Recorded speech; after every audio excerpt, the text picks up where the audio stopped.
Thank you, Matt. Next we have Zoe Londono.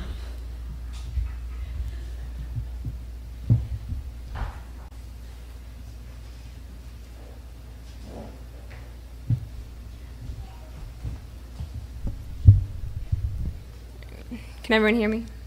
Good, okay. I'm mostly reading older stuff today because the newer stuff that I'm writing is more visual and a little less able to be read aloud. The first one's called Tuner, and it's all borrowed vocabulary, and I just sort of spliced it together. Details of life's story to know why philosophy, that it's a hobby, like to know what really elates a guy, what abuse, still thinks guilt, feels drawn to God, doesn't want to marry yet, thinks about, feels about, unlock the symbolism of writing, never understand inertia, big, beautiful will, dreams, time, battle to get things difficult, paralyzed standing, staring wonder, an inability to finish my what might happen if ever, soulmate, myself, God, glory, brother, love, future, school space, faith, everyone, compassion, place, world, soulmate.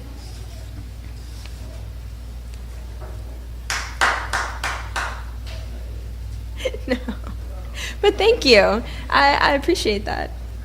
The next one is called Words, Play, Word, Splay. I'll let it speak for itself. Running free rain drifts away past sturdy rubber shoes and through the sweet dark limits of the sewers, the underbelly of human projection. Thunderous marching in sturdy synchronicity, swing me in the tidal sway of righteousness, of free running water, past cars and sliding buildings. Often have I wished to be scant, to be weighty like language, but rarely have I achieved such illumination, and it is tiring to swing between the squares of fabric on the couch are blue, yellow, purple, and the abstraction of abstraction becomes physical, crunches sweetly between the teeth. It is difficult to feel deprived among the scarcity of water-filled wants, and the freedom that runs righteously drains down, wet, like rain drifting, sweet, through dark limits of the teeth, past the underbelly of sturdy marching in rubber shoes, synchronicity in the sway of righteousness, of free-running language like scant illumination of blue weight, deprivation of wanting. Rarely have I achieved such. It is tiring to be righteous when the abstraction of scarcity becomes physical, slides wetly past projection. It is difficult to feel water filled with wanting when, swaying, drifts sleep heavily in the belly, warm and physical, wishes, swing in the rain, and I am tired. The limits of language are synchronized thunder and darkness. Scant humid's abstraction builds in tidal forces, projected, past the wet, messy, and focused like rain, and it is righteous in its sweetness, in its terrifying, depraved darkness, but free to run, to run, to run, to run.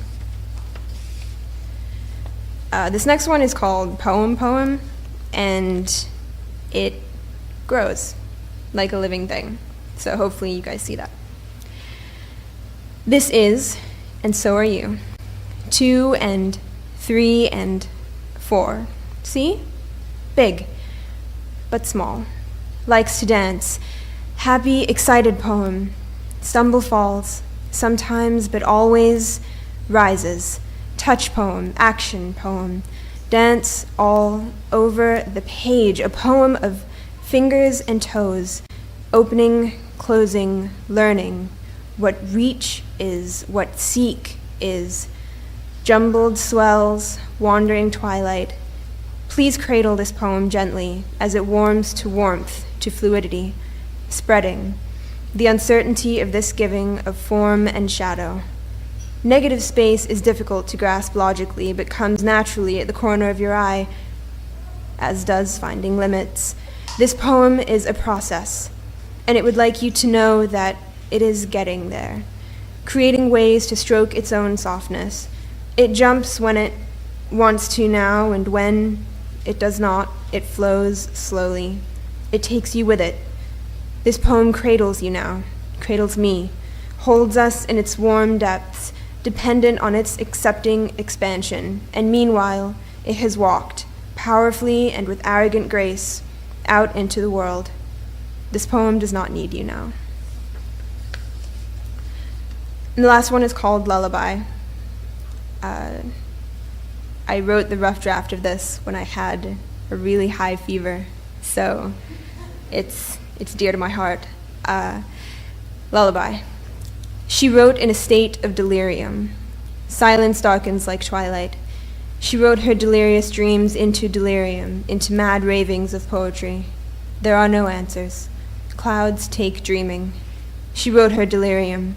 Thousands of dreams, of dreams, of dreams, of dreams, of ravings beyond delirium, she wrote. Sun rising like anger, impending disaster.